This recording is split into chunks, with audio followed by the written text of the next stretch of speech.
He was telling everybody, this is going to probably just blow some people's mind.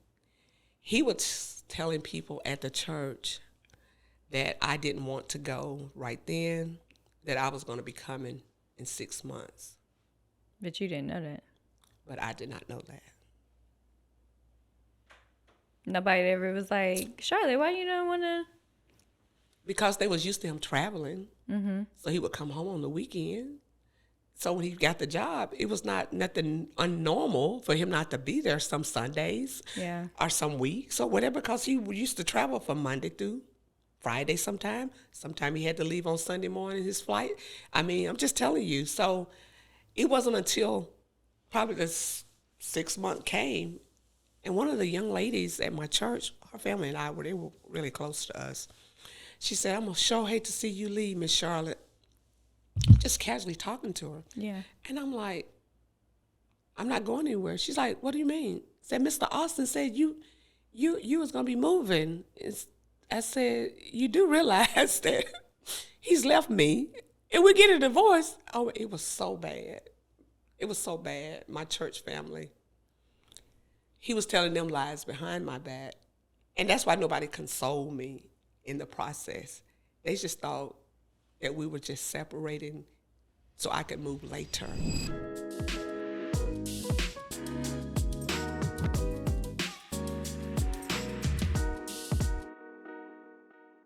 Hello to my beautiful Aunt Charlotte. Listen.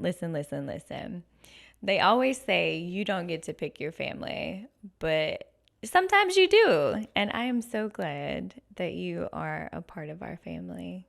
Thank you, Aisha. It's a blessing. Yeah. Thank you for coming on today. I see it as an honor to be on this platform with you. I'm so very proud of you and what God is doing in your life.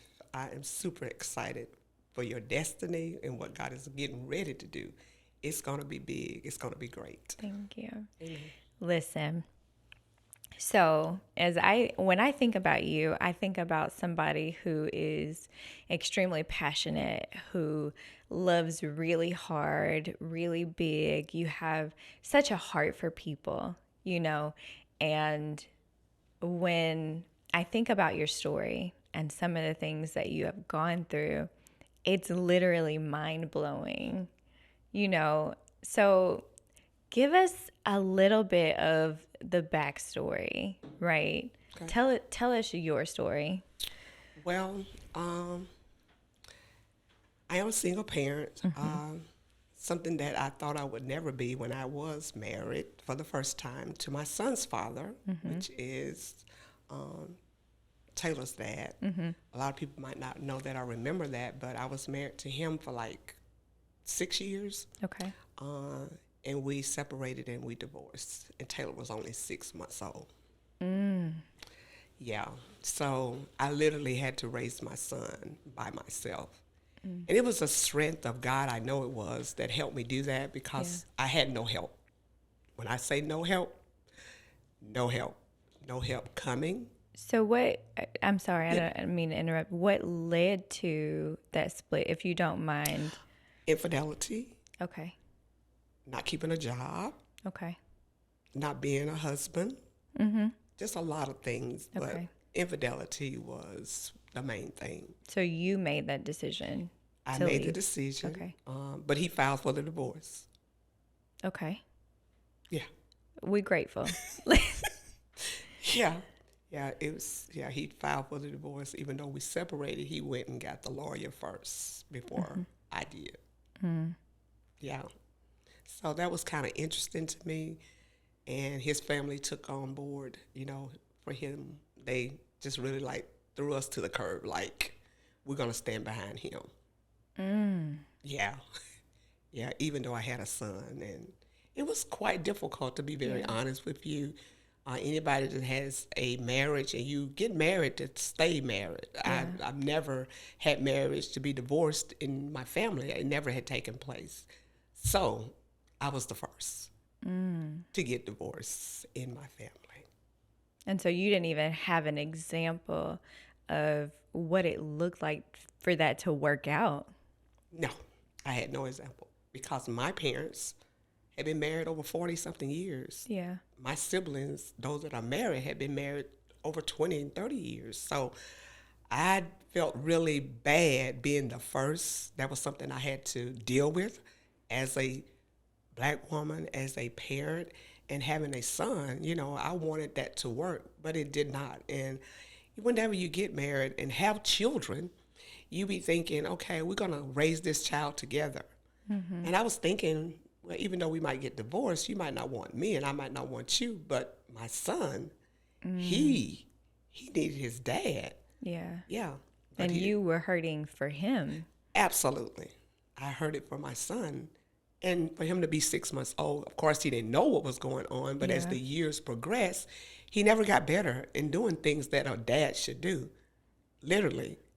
He didn't. So when I think about the things I had to do because to work, to go to all of the functions, Taylor was very active, very smart individual. He was in show choir. He was in theater. He did a lot of things in school. And, you know, we were busy, but I had no help. Yeah. Yeah. So I had a community of help. I put it that way. But when you look at it from the standpoint of wanting the family members on his side, it was like they took the side and they just like abandoned me. Only one aunt. She was like Taylor's grandmother. I'm literally telling you, her way she treated him, it was just like Taylor was her grandson instead of his grandmother. And this is true stuff. And if he was here today, he was like, Aunt Daisy is my grandmother. Seriously. Yeah. That's how she treated him. And to see her pass away years ago, it hurt him so bad because he didn't cry that much when his grandmother passed. Seriously. I can imagine. So you are, at this point, a single mom. You've never seen this, never experienced it. Never. You potentially are dealing with this shame Absolutely. of becoming a quote unquote statistic. And then you are also trying to process your child's hurt feelings, emotions, Absolutely. while also feeling rejected by his side of the family. How did you keep going? Like, how did you get past that? Because, and I'm asking this because I see so many people on my timeline, right? And I don't always identify with them, but they hurt so much when they're the father of their children and their families are not present. So how did you kind of cope with that, get through that season? Well, to be honest with you, it had to be my belief in God and my family structure from where I come from. I mean, I had a two-parent household. My mother and dad stayed together through everything. And to know that no matter what, I had to really step up and be strong for my child. I had to do what I had to do, literally paying the bills, trying to get him in daycare. I had some great people. I had a community of people who literally, because whenever he was born, I was working retail, okay? So you know you had to work on Saturdays. And then we started working on Sundays. So just imagine having to leave my son on Saturday all day and had to work some Saturday nights. And then some Sundays, I had to literally have some other people because the babysitter didn't work on weekends. So I had to have church members, good friends that literally took my son for me and kept him. And then I had nieces and nephews who would literally come and help me in Hattiesburg. That was on my very hometown, Leaksfield. They would come and help me out when Taylor was small. So I had a community of people to really help me. If I hadn't had them in my family, I don't know where I would have ended up, to be very honest with you. I really don't. Yeah, because I see now there's not as much community as there used to be back then. And so a lot of these single mothers are so overwhelmed because they really are doing it by themselves. Yeah.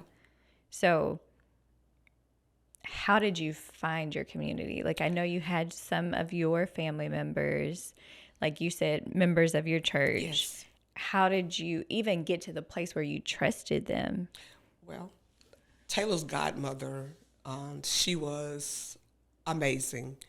She was one of the ones that I could count on. And Yeah. plus, we went to church together. We went to college together. So we had been knowing each other over the years. So she was one. Then her friend had two boys and a daughter. They took a liking to my son. So they would take Taylor for me on Sundays after church. These are people that I trusted because Yeah. they had children. And I trusted them to care for my son. So that's what I'm saying. Whenever you are looking for community, there's always somebody who's going to step up to the plate. Yeah. You can trust God. If you're looking for someone, look within your church family. Yeah. I mean, I can identify that with our church where we are at EMCC. I don't think there's no one that would not help a single parent. Yeah. I just believe that we have that type of culture at our church. We do. Yeah. And that's how I had it at Mount Olive Baptist Church, which, that's where I was for 30-something years almost before I left and got married to my second husband. So, yeah. Listen, the second husband. Were there any red flags?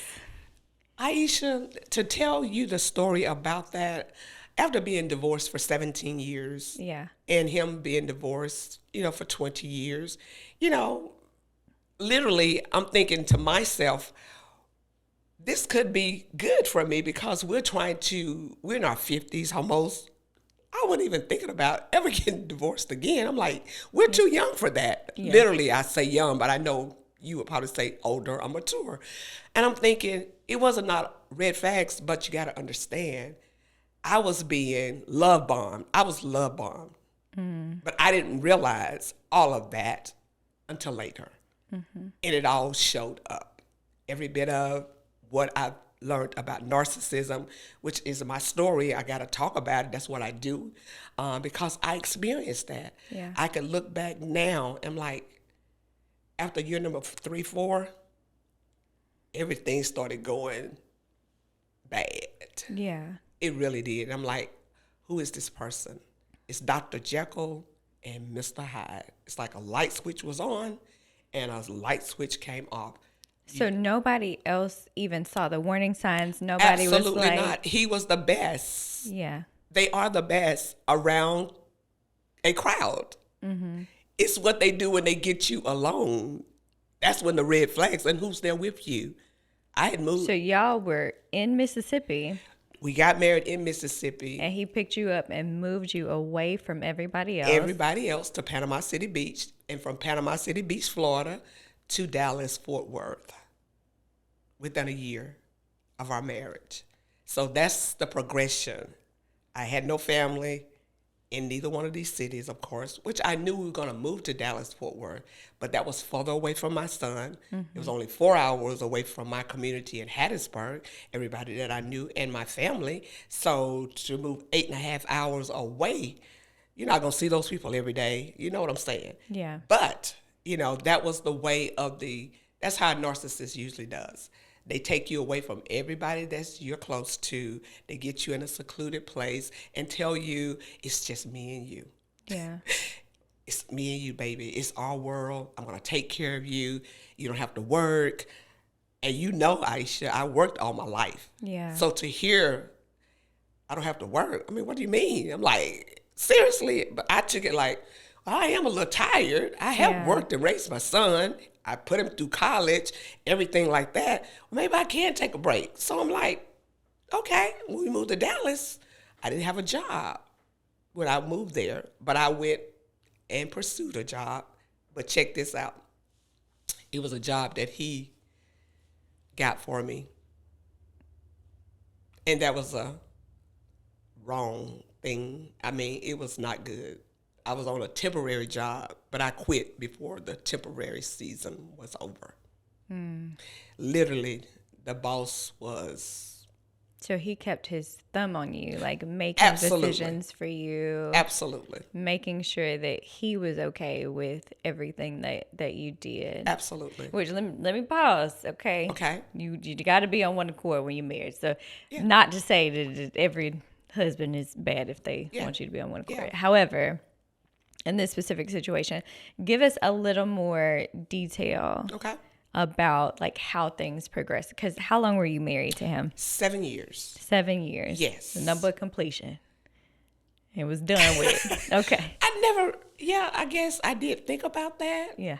But that is a number of completion. Yeah. But in the first 3 or 4 years, anything I wanted, anything I thought I wanted, Yeah. I had it, Aisha. Being very, very, transparent. And to have that, I never had that in my previous relationship with my ex. Anything that we got, I bought it. I literally did it or whatever. But I'm just telling you, to have that, and God really blessed our marriage. I mean, promotion after promotion. For him, yeah, absolutely. Because he was in project management. And he did well before I married him. But when he married me, his income doubled. Because the Bible say you obtain favor from the Lord. Okay? Absolutely. I remember that. And that's what he would always say, because he was making good money, but he didn't have nothing in the bank, like a lot of money saved up. Nothing to show for it. Absolutely. But once we got together, it was like, wow.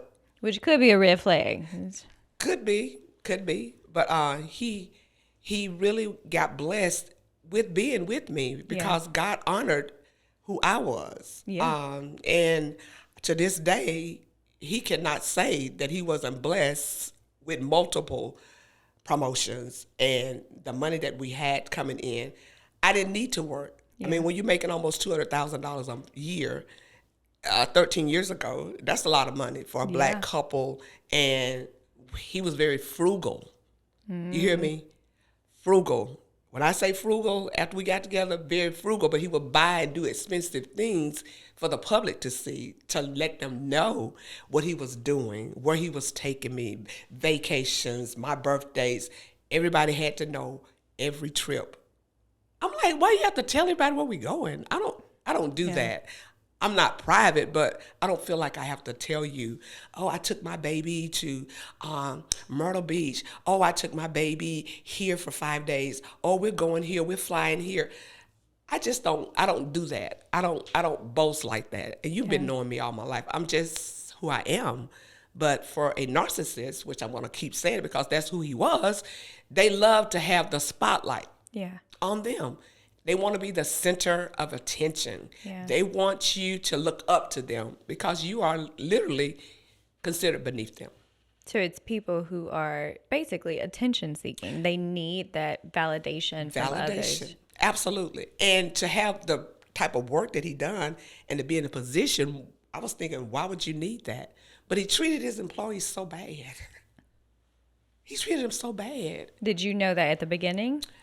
No, because he never worked from home. He worked out. But when he came home after the second year of marriage, he was working from home for almost 3 years. And I literally had to hear how he talked to people. Did you ever say anything? Yes. Okay. Absolutely. Because a couple of them worked with him. They went to my church. And to have them to see him every Sunday and every Wednesday, I don't know how they done it. Because he would talk to him so bad. And I would literally hear him. Because we had a 2-story home. And I would go upstairs. And I could hear him literally bashing them out.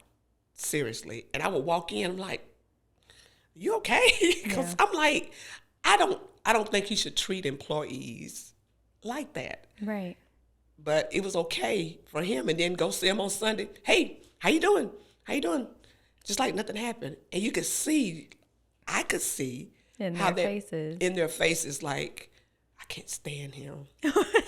I'm being very honest. Yes. I mean, I'm just telling the truth. This is my story. I'm telling the truth. Mm-hmm. And I'm literally looking like, because I knew the people that he hired when the opening came up, because he was always the one. I got a job opening. Want to come work for me? I got a job opening. I think you'd be good. And then he would get them there and treat them like dirt. Literally. Was that ever concerning for you? Oh, absolutely. Because I would say, you talk to people any kind of way, that's not good. And I say, but like I said, the first few years, he didn't talk to me like that. But after the years passed, oh yeah. You don't question nothing. You don't question nothing that they do because they feel like they're always right. That's the side of it that a lot of people don't know. You are always wrong, but they're always right. Absolutely. And let me just tell you, this is going to be something that somebody going to say, oh my God, really? Okay, if you have a budget for your household, I don't know whether you all do, but let me just say, we had like a budget.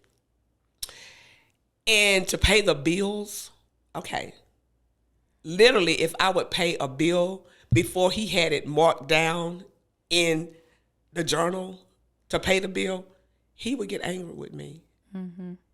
Even though the money's there, y'all make that make sense to me. You got more than enough money, and if I paid the bill before you wanted me to, wow, he would get angry. So why didn't he just pay the bills?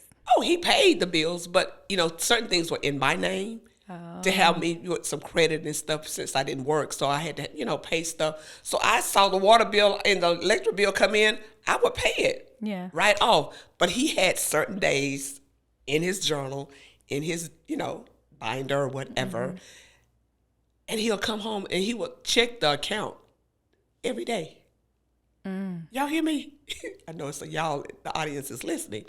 But he would check the Regions bank account every day. Who does that? They call it a form of financial abuse. Absolutely. But all this is not, I'm thinking whenever we decided who was going to take care of the finances, I'll let you do it. Thinking that'll be good. You can handle that. You know, hey, because I'm not working. I don't have to do it. But if you're a mastermind, you think you're good at it, that's when another thing came up. That was control. Yeah. Control and manipulation went behind that. Because even though I could go out and buy what I wanted to buy, that account was checked on every single day. So if you bought something, what was his typical nothing. response? No, the first few years, it was nothing. Go get my hair done every week. Nothing. Go get your nails done, baby. Do whatever. But that fourth year, you going to get your hair done again? I've been doing this for 4 years now. 4 years. That's what you said. You can do whatever. But it's, like I said, they start off one way and then they progress to another way. Yeah. And it is very, very shocking. But when it started happening, because literally I was in a position where he was to the point trying to make me feel like something was wrong with me. Absolutely. And that really got me. I just really didn't think he would go that low, to be honest with you. But that's... Somebody who said that they loved you and they cared about you has now turned and said you are crazy. I think you need to go see somebody. We can go see a therapist. We got that on my insurance with my job. You hear me? This is really a trip. I'm like, nobody's never told me that something was wrong with me. Yeah. Never. But it is what it is, and it was what it was. But when I got a hint of what was going on, I really challenged him, and I was like, I think we need to go see our bishop. When he didn't want to do that. Oh, absolutely not. I don't need no help. Because he was the bishop's armor bearer. He was the bishop's armor bearer. He was on the finance committee at the church. He was a trustee. He moved his way all the way in to the lichens to being with. That's how they do. They want to make sure that they get close to the people. I'm just being honest. Yeah. I'm being very, very honest, but it's a position of power and authority, and they sneak their way in there. Yeah, because, I am. I get ordained as an elder at the church. I'm doing most everything that the pastors, when they're away, I'm doing everything. And so, it's like clouding him, not putting him up front. So, that wasn't going to work. Absolutely. And every time that I celebrated anything, and I want to tell you this is so, so, so true. I was in Mary Kay, still doing Mary Kay, but in Texas, I won a car and, became a director again for the second time, all of that. My celebration for my debut, he literally worked up to the last minutes before we went to my celebration. Yeah. It's though for me to be late, having people wait on me. It was like anytime that you have something that you're celebrated for, they try to mess it up. Or make it about them. Make it about them. And literally, he did. When I got ordained as an elder, he literally drummed up an argument before I went to church that morning. It was horrible. I don't even think they always know that they're doing it, though. That's the crazy part. I think sometimes they do. Oh, yeah.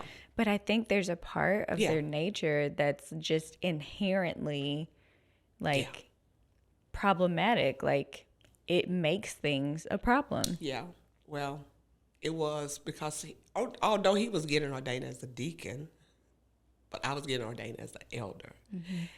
And I was trying to do my collar and get everything together. He literally would not help me. He couldn't even help me to put my collar on. He really made a big issue about it. It was bad, Aisha. Yeah. When I get to the church, somebody had to do my collar for me. Do you understand? These are some things that people really don't, my nose is, but anyway, that happened. Yeah, I had other incidents, but everything had to be put back onto him. Wow. Yeah, it's a while. And to hear him talk about his family was always underneath him. And I'm like, why you talk about your brothers and sisters like that? Because I wasn't raised like that. But he was considered the esteem in the family. And like if E.F. Hutton speaks, everybody listens. That's kind of how he was. When we would come home, if he said we want to do this when he gets home, they would make sure that we had this, and this together. Wow. Yeah. It's a lot. So with his family, like him having to be pleased, was that something that like you saw before you all got married? Was it, and it was just like you didn't think anything of it? Oh yeah, I saw it. And I told him, I said, whenever you around your family, I said, if you say something, they be like jumping like you in charge. And he was just like laughing, like, oh baby, that's not nothing. No, they're not doing that. I'm like, I'm a seer. I can see stuff. I'm like, yeah, whenever you say something, they act like they gotta get with it just like that. Yeah. And I'm like, I've never seen nothing like that because I come from a large family myself. But like I said, he was the achiever in the family. He And made they more put money him than on a any pedestal. Yeah. and they put him on a pedestal. He made more money than anybody. He left Hattiesburg whenever he was 17. He went to the military, stayed in the military for years. So he had traveled the world. So, they treated him as though he was like something Like big. he had arrived. Like he had arrived. That's a good word. Like Yeah. he had arrived. Yeah, that's true. So you've told us a little about like going up until year 4. Yeah. And you said it started going downhill at year 4. Yes. Can you expound a little bit? Like what happened where you knew like it's finna hit the fan? Yeah. Yeah. Well, I can tell you, whenever I was not working, okay, we got married. And when your husband comes home, literally starts telling you, you got too much time on your hand. I think you need to get a job. You need to be doing something during the day. I bet you just be sitting around all day doing nothing. And I'm looking like, oh yeah, this is truth. We had no big bills. We only had a house note. Okay? Listen at me good. My car was paid for. His car was paid for. All we had was the house note because we built a house and everything. And we had those utility bills. When he told me that I needed to find a job, I said, that's strange. We had more debt when I wasn't working. And now we don't have no debt at all. And you making this. And plus you get your retirement check. Okay. So, you do the calculation. Yeah.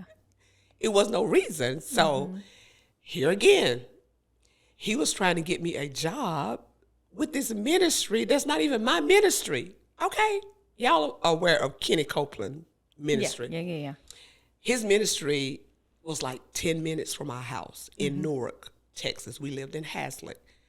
But he knew somebody there that he was going to try to get them to help me to get on with them because he knew You're a prayer warrior. They have the prayer lines.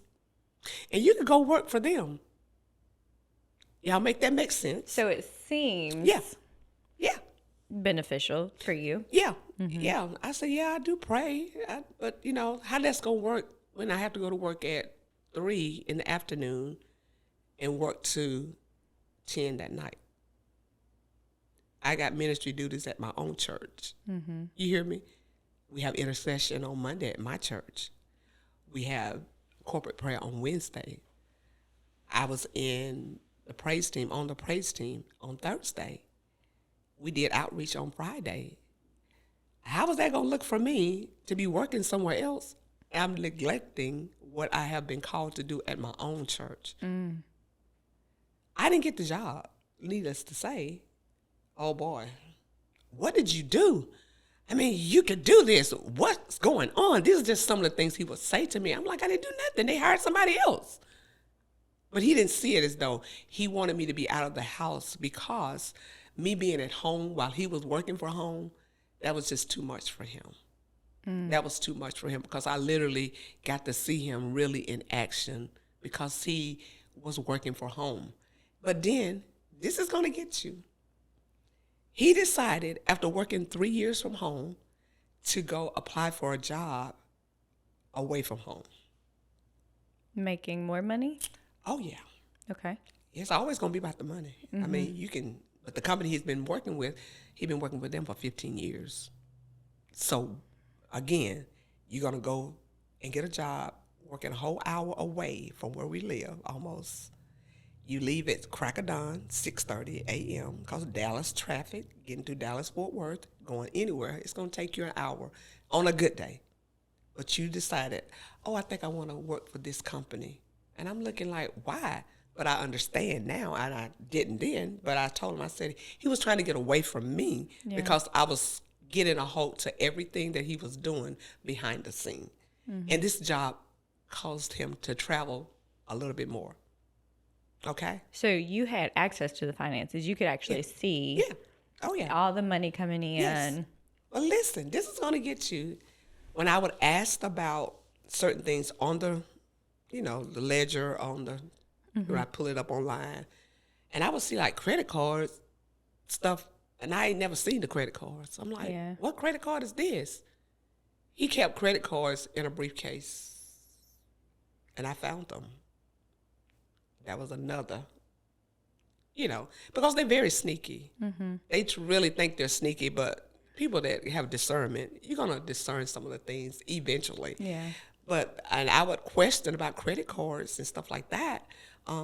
It would always be, I've been had that. I'm just trying to pay this off.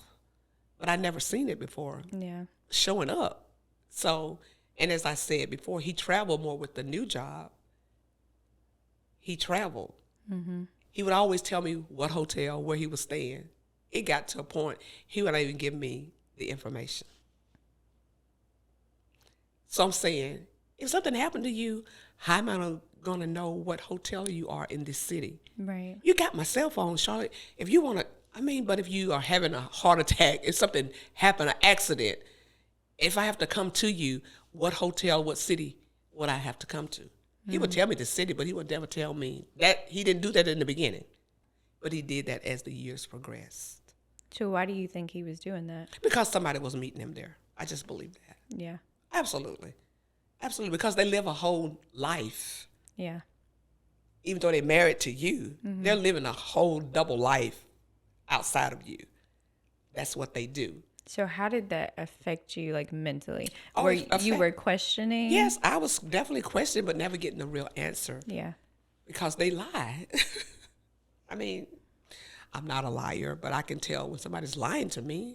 Because if you can't look me in my eyes when I'm talking to you, and you always get clammed up and you always get combative with me, it's something wrong. I know you are lying to me. Yeah. But that was his norm as the years progressed. But none of this never was out front whenever we were dating, even in the first few years of marriage. It was not there. But they do that for up to 3 or 4 years. You can do the research. It's all truth. This is what they do. They'll will you in. do all these things for you, and you're the best thing since iced tea, and then they will turn on you, and you the worst things that they ever met. Right. Period. He got to the point, Aisha, I was to the point like I would be at home all day, and I knew where I put stuff. He started moving stuff in the house, and then questioning me, where is it? And I know where I put it. Yeah, that's gaslighting for That's sure. gaslighting. Yeah. Yes, that's like I said. Everything I'm sharing is what they do. And I'm like, I know I put this knife set. I know I put the clothes here. I know that I didn't move that. Ain't nobody in the house. I'm there all day. You at work. So when you come home, you decide when I go to bed, because he stayed up all late night. He was a late nighter. I mean, I don't see how he actually functioned, but that's how they do. They'll stay up all night long and swear they not tired. They could be in pain and not take medication. Literally be in pain and not want to take an aspirin. And I'm looking at you complaining that you're in pain, but you won't take a Tylenol or ibuprofen. Who does that? That's how he would operate, on little or no sleep. Yeah. But he could do that because anything that was going to deter him from being in my being where I was, if I would go in the bedroom, he would be in the living room. He literally starts sleeping on the couch. I'm watching this movie. I'm doing this. I got some work I got to do. Of course, I'm like, well, I'm going to bed because, there's a time to go to bed. But he would fall asleep on the couch. But there's a thing that progressed through the years. Like I said, after year 4, going into 5, things really start trickling down. But the biggest thing is whenever he got this other job in another city, got asked to go back to the company that he was previously working for. Mm-hmm. It was going to be in San Antonio, Texas.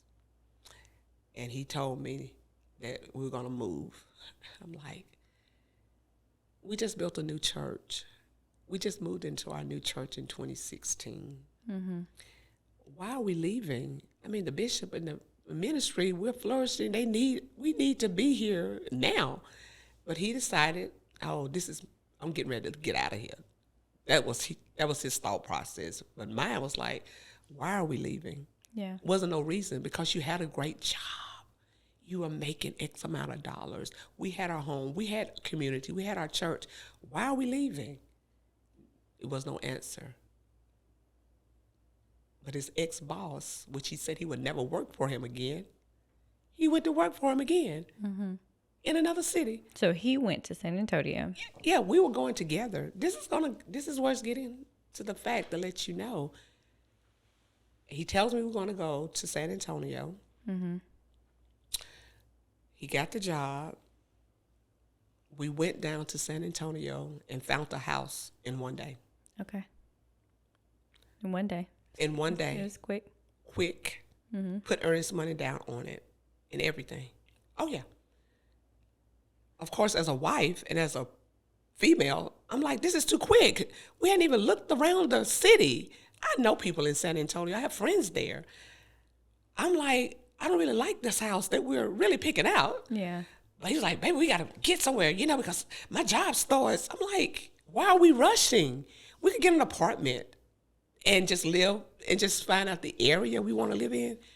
But literally, we put money down on that house without me being able to say I don't like it. Mm-hmm. And my bishop and my pastor, co-pastor, she was like, y'all found a house? I said, yeah. They said, really? Already? I'm like, yeah, we're going to be leaving. And they was like shocked, because nobody does that literally. I don't think. Some people may, but I didn't think they did that mm-hmm. quick, because I didn't like the house. But to be the good wife, submit. What am I doing? I don't work. He gonna be paying the bills, so my eyes running so bad. But I'm just telling you, it happened that quick. Yeah. But God, in His infinite wisdom, knew I wasn't going. Yeah. He knew I wasn't going to San Antonio. So you didn't go to San Antonio? No, ma'am. So give us a general breakdown of how things progressed. Well, let me tell you, he got the job. He was commuting back and forth, coming back home on the weekend. From Dallas to San Antonio. Okay. Fort Worth. That's, yeah. He was telling everybody, this is going to probably just blow some people's mind. He was telling people at the church that I didn't want to go right then, that I was going to be coming in 6 months. But you didn't know that. But I did not know that. Nobody ever was like, Charlotte, why you don't want to? Because they was used to him traveling. Mm-hmm. So he would come home on the weekend. So when he got the job, it was nothing unnormal for him not to be there some Sundays or some weeks or whatever, because he used to travel from Monday through Friday sometime. Sometime he had to leave on Sunday morning, his flight. I mean, I'm just telling you. So it wasn't until probably the 6 month came, and one of the young ladies at my church, her family and they were really close to us. She said, "I'm going to sure hate to see you leave, Miss Charlotte." Just casually talking to her. Yeah. And I'm like, "I'm not going anywhere." She's like, "What do you mean?" I said, "Mr. Austin said you was going to be moving." I said, "You do realize that he's left me and we're getting a divorce?" Oh, it was so bad. It was so bad. My church family. He was telling them lies behind my back. And that's why nobody consoled me in the process. They just thought that we were just separating so I could move later. So he went ahead and moved. Yes. But I was still in Fort Worth, Texas. You were still in Fort Worth. Yes. At that point, y'all were already separated and divorcing? It didn't start out like we were separating and divorcing. Okay. He literally left me in the middle of the night.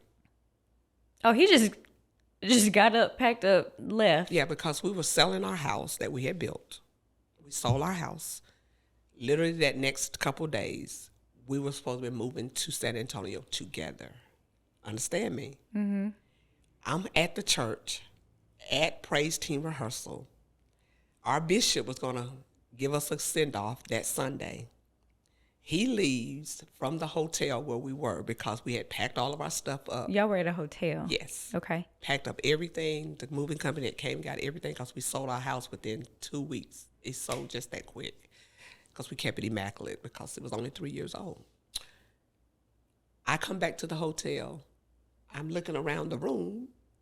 And everything's gone. Laptop gone. All of his toiletries gone. His clothes and everything gone. So, you know me, I call, and the phone ring and ring and ring. And I'm like, I know he's not ignoring my call. But when he answers, he says, "Charlotte, I'm just going to work.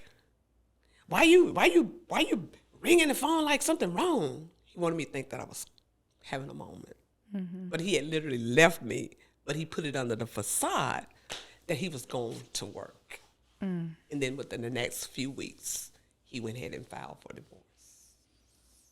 So he had already found him on the apartment. As far as you knew, he was going to work.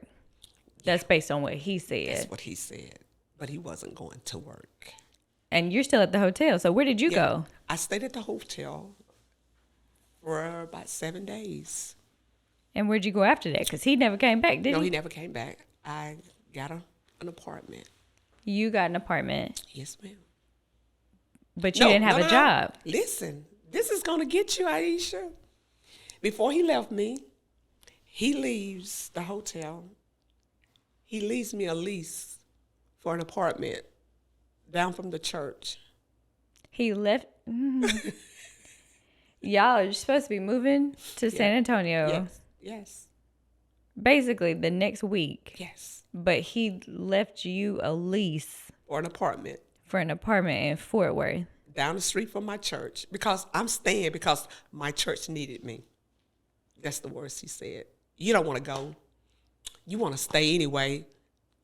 The church needs you. They'll be fine without me, but they need you there. So he's got you a lease for how long? A year.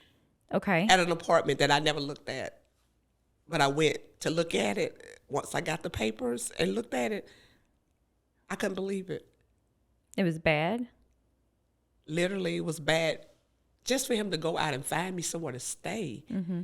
And then to put a lease in my name, just all of that dynamic. Mm-hmm. I never saw the apartment until I had to get over being shocked, of course, because he left it on the Like this is a credenza right there. He left it in the hotel right there when I got back from the church that night. And I called my bishop and pastor. I said, y'all got to come over here because I was in a state of shock. They're like, what's going on, Charlotte? What's going on? Where is Austin? I said, he left me. That's all I could get out. They're like, what do you mean he left you? I said, he has left me. I showed him what he left and everything. He had put everything else that he wanted to leave in a storage right down the street from the church. He had it all figured out. He had masterminded the whole thing, literally. For So me he not to left go. you with a lease Yes. for you to pay Yeah. a whole year lease at that Yes. for you to pay, Yeah. and you had no job. Yes. But check this out. We got our money for the house that we sold. Do you hear me? We sold the house. The money that we got, he paid that lease.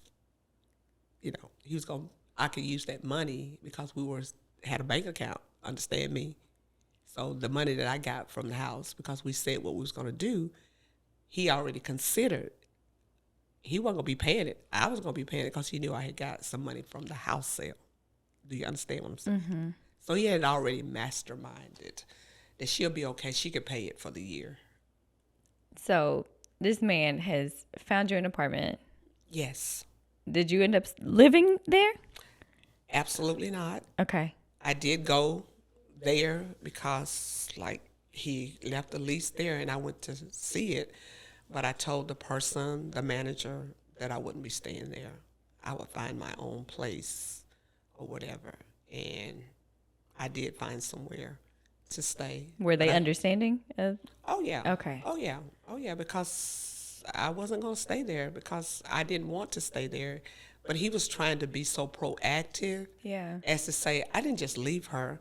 I gave her an apartment. Yeah. It's right down from the church. She don't have to drive far. She can go there anytime she needs because that's where she's at all the time anyway. So I've done something good for her. Yeah. That was his thinking. I'm not gonna lie. The very little I knew about your story, I was like, well, maybe he just decided he didn't want to be married. Like, maybe at least he did the honorable thing of leaving her an apartment and leaving her a car, because I thought he paid for it, but you paid for it. The apartment. Yeah. We paid the car off. You paid the car off. Yes. So he did at least pay that off for you. Yeah. Even still. That's still funny because in 2016, when I got the car, it's just wild how that all happened. Yeah. We had been looking, but I was like, I'm good. I got a car. All our cars were paid for. I don't need another car. But he takes off work. This man never takes off work. He's a workaholic. He took off work for my birthday in 2016, October 17th, and took me to breakfast, and we go get a car. He'd already got the car, but he made like when we got to the car dealership that I was just going to look at the car. We went to 2 different dealerships on that day. We come back. They have a big bow on the car. I walk back into the warehouse. This is your car. And I'm looking like, huh? We hadn't decided to get a car. No, baby, I got you a car. I want you to have this car. But he did all of that. The next year, my birthday came. He was nowhere to be found. I laugh about it now because it's funny. 2016, you spend this money, well, get me a car. The next year, you setting me up to know that you're getting up out of here. It's just those little things that I reflect back on now. He just always had to be the grandiose. That's the type of narcissist. He was the grandiose type. I got to make sure that I outdo, because my son had done something really, really nice for me. And it's like every time somebody would try to do something for me, of course he had to top it because he's my husband. But you don't have to do that, because I wasn't expecting to get a car. But he made sure, didn't discuss it with me, because of course he was making the money. I guess he says, well, I bought the car. I'm going to be paying the note. Yeah. She ought to be happy. So he gets you this apartment. He gets you a car. He leaves. He does go to San Antonio. Yes, he starts the job in San Antonio. Yeah. He's staying at the house that y'all bought. I found out, you know me, I'm that girl. I'm going to find out, where are you staying? Because I'm not at the house that we paid the earnest money down. I'm going to find out. So this is what happened. We had our storage. Our furniture was in storage because we had sold the house and we were supposed to be moving to San Antonio. And I guess in the process, something happened. I don't know what, but the Lord showed me his address where he was living. To this day, Aisha, I don't know how that happened. To this day, God revealed the address on some form of communication. I don't know how, but I found out where he was staying in San Antonio. So he had already made plans for you, for him. Yes. All this was already in the works. Yeah, it was in the work. They live a life already. He's already going to try to be 1-2 steps before you. So yeah, he had an apartment. I can verbatim call out the address right now because I don't forget nothing. Literally, numbers and addresses, that's just automatic for me. Yeah. Which is wild because he would ask you where stuff was and move it in the house, Yeah. trying to make you think Yeah. that you were starting to forget. Yeah. You need to see somebody. That's another thing. You drawing so much. Whenever he was telling me that I need to go see somebody, I actually took him up on it, to be honest with you, one time, to go find somebody that we could go to see in our network. I go to the office, and the woman, which is the therapist that was there, she called back and told me literally that she couldn't see me. And I still to this day don't know why did she say that. I don't know if she knew my husband. To this day, she did not see me. That was after he had left. But, because I went through, because when he left me, I was traumatized. Yeah. I mean, somebody leave you in a hotel. Yes. No matter, I don't care how nice it is, but you saying you went to work, but you didn't go to work. You left me. You didn't go to work because you left a lease. Yeah. That's what I'm saying to you. But he had people literally, when I told the bishop and the pastor, when they came to my hotel, they was just sitting there on the bed, all of us sitting up there like, what's going on? Is something wrong with him? What's going on with? I'm like, I can't answer. I said, but I know he is gone. Yeah. So here I am thinking we're going to get out front of the church, tell our goodbyes that next Sunday, couple Sundays, July, the 4th of July weekend. That was going to be our weekend for the congregation to tell us bye. Never saw him. He never was there, of course, but he came back to church. So he did all this to you. Yeah. And then he came to church. The man showed back up. Yeah, as though nothing. And grinning his skin in everybody's face. And I'm sitting there. Did he speak to you? Did he say two words to you? He walked by like I was not there. Because I'm looking like, please don't say nothing. But one Sunday he did. He did. What did he say? Actually, what happened, because I got to share this, one of the hospitality members, she was like, it's so good to see Deacon Austin today. I'm so glad that he here. And I'm looking at her like, I'm glad y'all glad. Because I ain't feeling glad. Right. But people don't know. Because if you don't, you do your duties at church, you go home, you don't know. So whenever she hugged me and she was talking to him, and I looked around at him right there in the church. I ain't going to tell y'all no story. Everybody was leaving. It was like a few of us still there. I had to say something. Mm-hmm. I said, what makes you think that you can keep showing up here for what you have done? He looks at me like I'm looking at you. Mm-hmm. What do you mean? What do you mean, Charlotte? I ain't done nothing to you. I said, you are crazy. Mm-hmm. I said, you have lied and told people stuff that I don't even know. I said, these people think you are here and that me and you are still together. We are not together. You left me. That's what you did. I wish that you would go. I don't ever want to see your face again. Do not show back up here. Did he come back after that? Now, is this before or after he filed for divorce? That was before. Okay. Yeah, before. He didn't come back. But after I left, of course, when I came here to Mississippi, he actually came to a couple functions because people gonna talk. You know, they still upset. They love me, and they Right. like, do you We know tolerate him. Yeah, yeah. But when he left me, this is so stupid. The bishop was trying to get in contact with him. He was like ignoring bishop's calls. What did that tell you? I told Bishop, I says, I can look you in your eye, you and Pastor Brenda. I can talk with you all. I says, has he ever sit down and had a conversation with you all?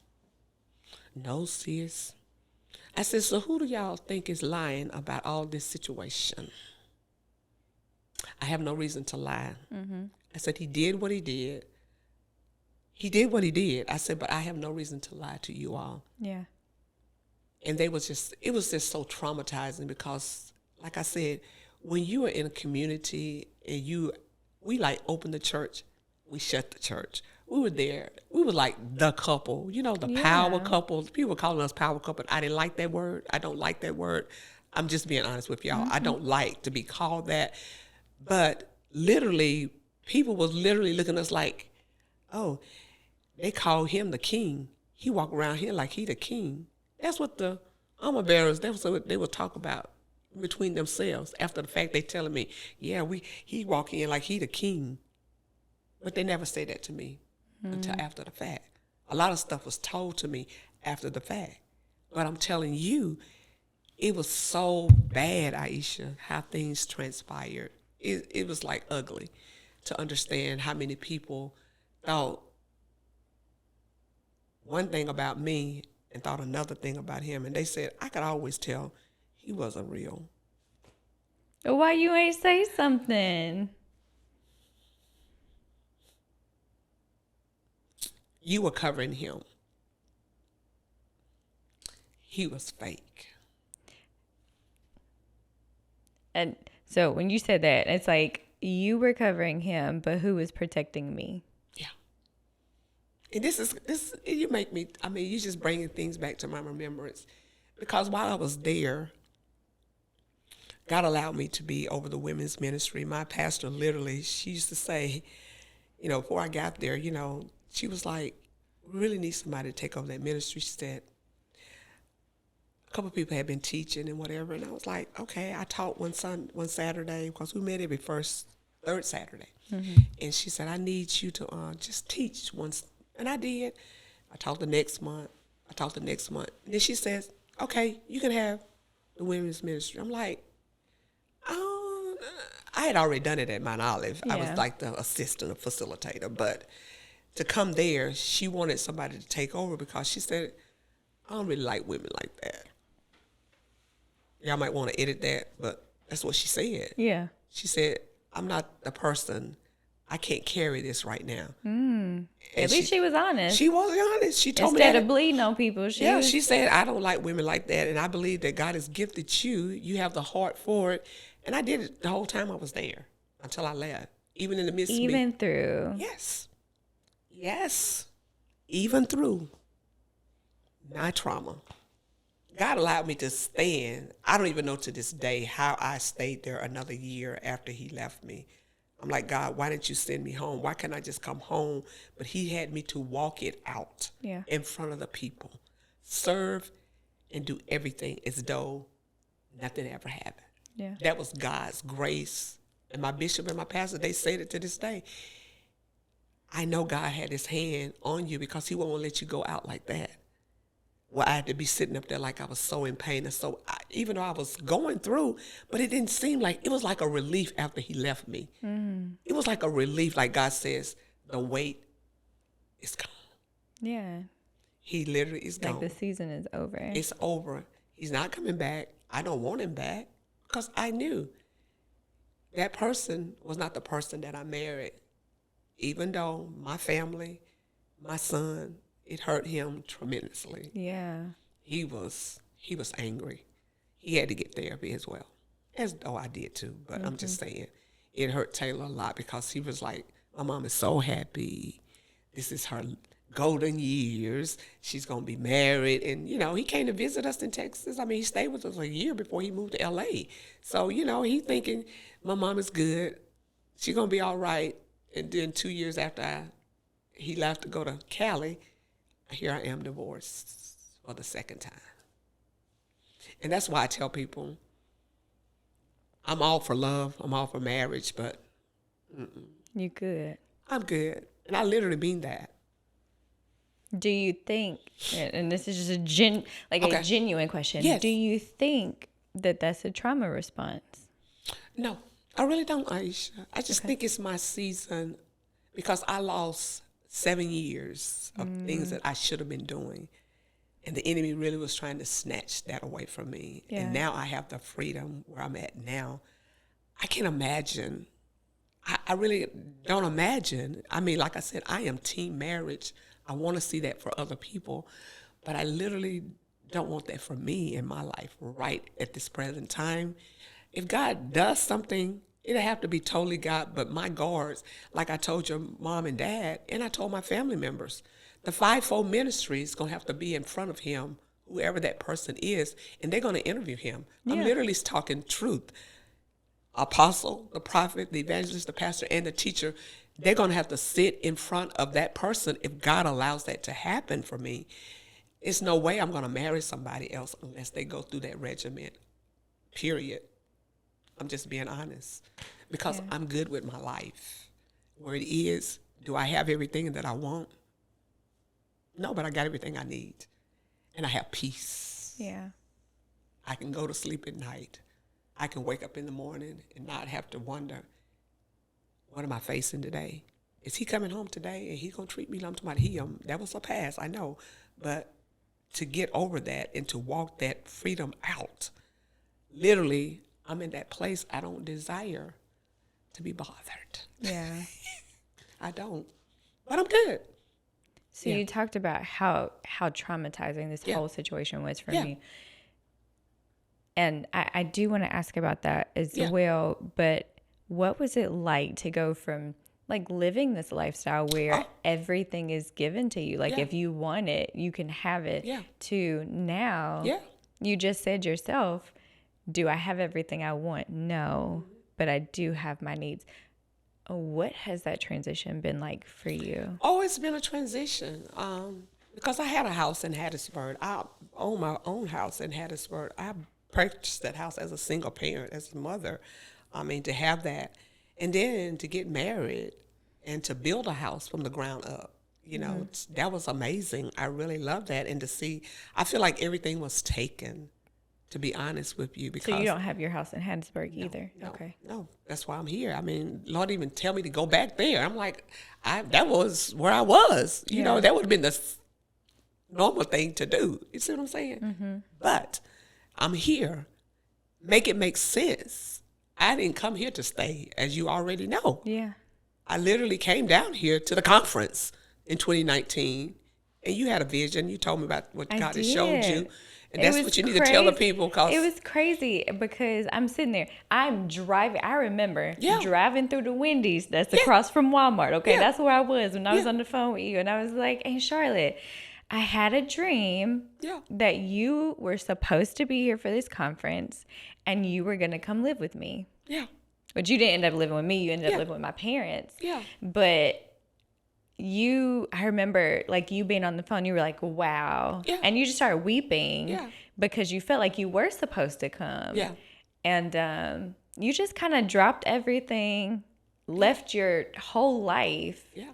Because you transitioned from Dallas back to Hattiesburg. To Leakesville. To Leakesville. Oh, so you went to Leakesville. Yeah, where I was born and raised. Yeah, And I took you that were house. And where were you staying? At my mom's house. Okay. For those few months until I came here. Okay. So who'd you live with? We have a family house. Okay. So you just stayed there. Yeah, until I got down here. That's a beautiful thing to have a family house. I think we need a family house. Yeah, it's my brother and sister stays there, but my mom and dad had a will, so we all own the house, but they can stay there, any of us, if we need to. So when I left Dallas-Fort Worth, I didn't have nowhere to go. I came there. Then I came to the conference that weekend. And Your parents wanted to make sure you always had somewhere to go. I guess they was looking at, I was the executive of my mom. My dad died first, and then my mom died, after him, a year and a half. And we got her to do a will, and that was in the will. So it's literally a 5-bedroom house, 2 bathrooms, and it's in the country. But my youngest brother and my sister, they live in the house since my parents have been deceased. But if I needed to go back home today, of course, I don't want to go back. Yeah. Because it's just not where I want to be. But, I don't know what God is going to do. But that's a family house. Yeah. I love it. Yeah. So through this traumatic experience, and people in ministry be pushing you to get married. Yeah. Like, let me find you somebody. Yeah. And that has happened since I've been here. I'm sorry. That has happened. I have been in the fold. Yeah. And I apologize. Yeah, that's okay. A lot of people, they just see because of who I am and what I carry. I do believe, a lot of people, they want to see that for me. Yeah. And I'm gracious, but I just tell them, God has not shown me that. I don't have that desire right now. And the couple people that has come at me, those definitely not the people. Because both of them have gotten other people. So right. Those were not my people. And one of them, I just, and no, this obviously is not my people. Mm-hmm. And that's why I'm saying what I see for myself, he's got to truly be sold out to God, period, yeah. Aisha. I just, not saying I want to be another pastor's wife or anything like that, but that man of God, he's got to be sold out. He's got to be committed to the things of God. It's all about the kingdom for me. Mm-hmm. It's about the assignment that God has on my life. I don't need nobody trying to shatter me and trying to make me dumb down who I am. That's not going to work for me. Because you're great all by yourself. Well, I didn't say that, but I'm just saying to you, he's got to be committed to Jesus. Yeah. For real, walking in his calling. Mm-hmm. And I am not going to intimidate him in my walk. That's the one. And I think, I'm not going to say it's missing, but I do see that a lot in church relationships. Okay. Where there are men who are intimidated by a woman who may have a stronger calling. Yeah. And I'm not going to do that. I'm not going to sacrifice. I can't. That's why I said it would definitely be a God thing. And I know God can do anything. I do know that. My son even says, Mom, I really think that you're going to get married again. He said that to me. And I'm like, Taylor, seriously? And then I see other people that I know who's gotten married for the 3rd time. I'm like, And that's the one. But then I'm like, I don't know. That's just third time's the charm.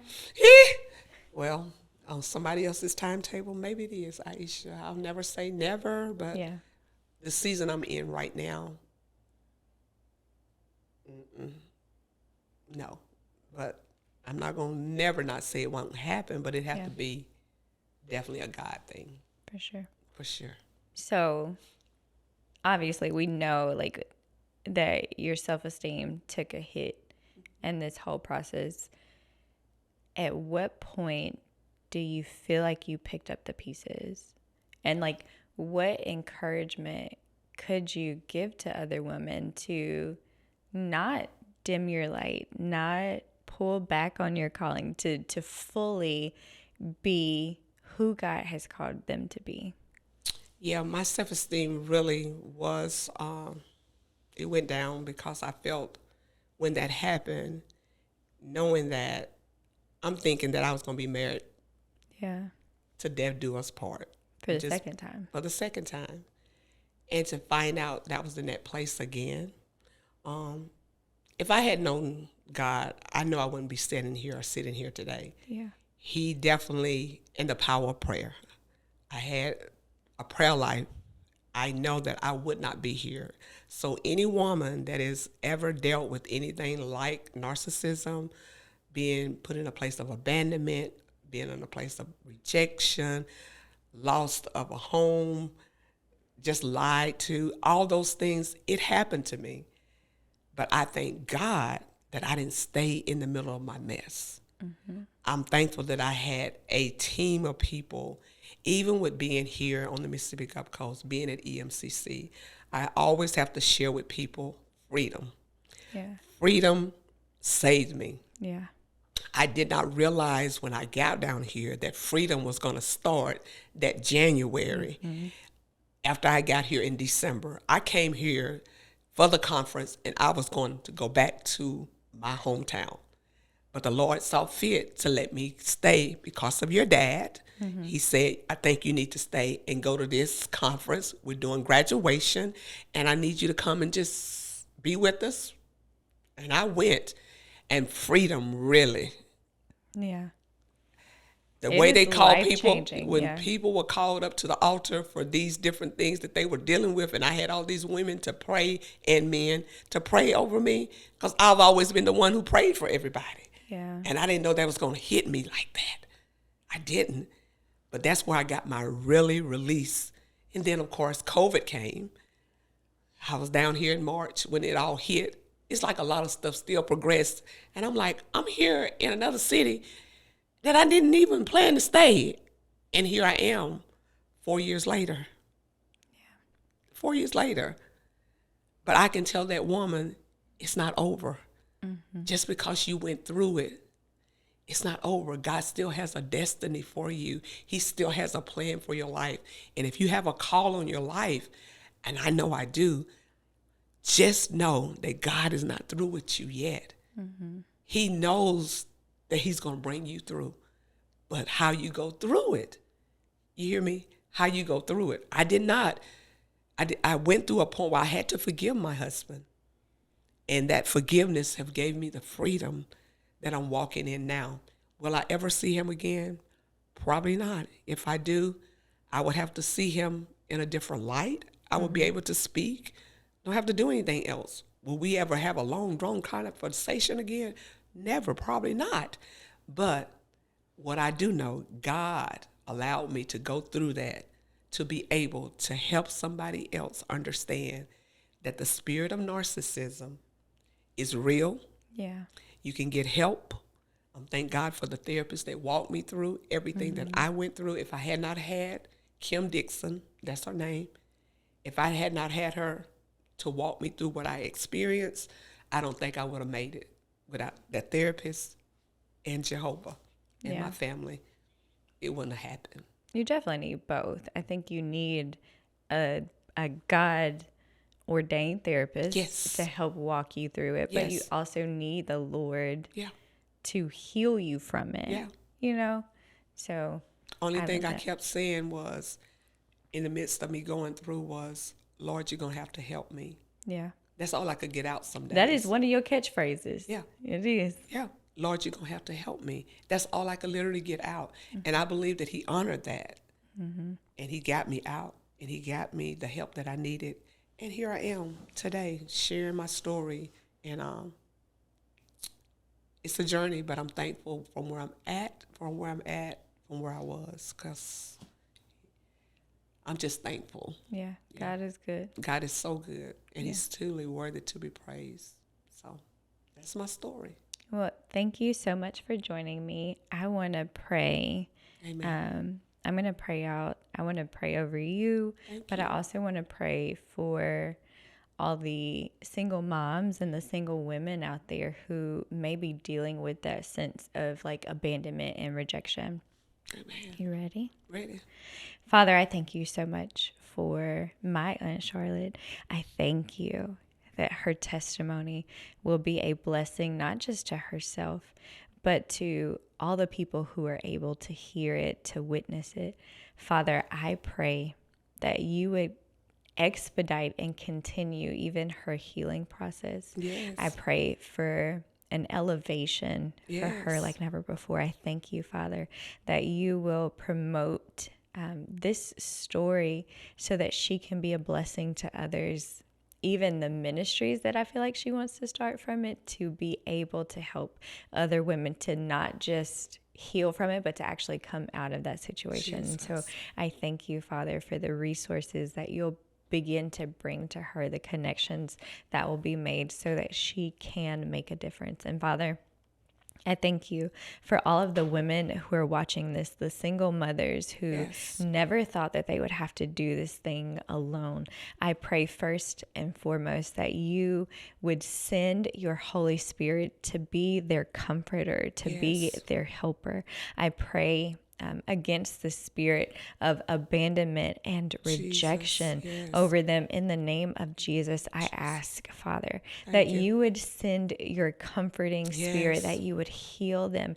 You would allow them to grieve through this process, to cry through this process, to get all of those pinned up emotions out so that they can fully walk into their future, into their destiny, into Yes. who it is that you've called them to be. And I'm so grateful, Father, for this story, for this opportunity, Thank and you. for all of the people that this will touch. And I thank you for it now. And it's in the mighty name of Jesus Christ that we do pray. Amen. Amen. I love you. I Thank love you for you. joining me. Thank you for having me. It's been a blessing. Yeah. Thank you.